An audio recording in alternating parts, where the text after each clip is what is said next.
Sa mga boards, isang mapagpalang alaw at salamat muli sa pagdalaw. So, lahat na naman tayo today. Ano meron sa atin ngayon? Mag-renew tayo ng business permit. Hopefully, umabot tayo kasi last day na bukas. Saka sana, mura lang. Dito ako bayan. Tapos, balik na rin kung mamaya kung pwedeng i-visit yung business permit. Okay?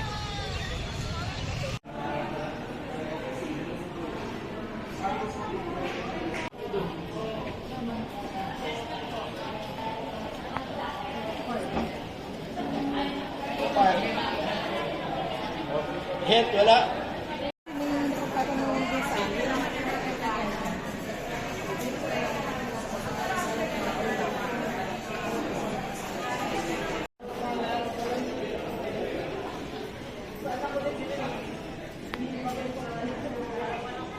Alright. Ito na. Renew na natin. Magbabayad na lang tayo mga boards. Tsura ko mamaya yung business permit natin. For the year 2024, operational pa rin ang Priscilla's Haven Salon and Spa sa may Marikina Heights. Okay? Video ko ulit mamaya. So ayan mga boards. Business regular 110. 100 ano na? 104 na. Bilis na lang to. Dito tayo ngayon sa pinaka main munisipyo ng Marikina.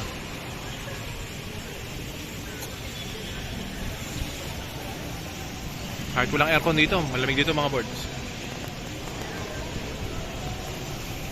Pagkatapos natin dito, yun tayo. Ay pagkain ng nananghali. Nanghalian na pero anong oras na? Alas 4 na. Okay? So may ulit mga boards, tapusin natin after natin magbayad. Ayan na mga boards. Okay na. So operational na for 1 year ang Priscilla's Haven Salon and Spa. Okay? So medyo tight yung budget. In-order ko muna siya pero pag pumasok naman yung pera, bayaran na lang natin. Okay? So hindi pa tapos, may pupuntahan pa tayong isa pa. Tapusin natin doon.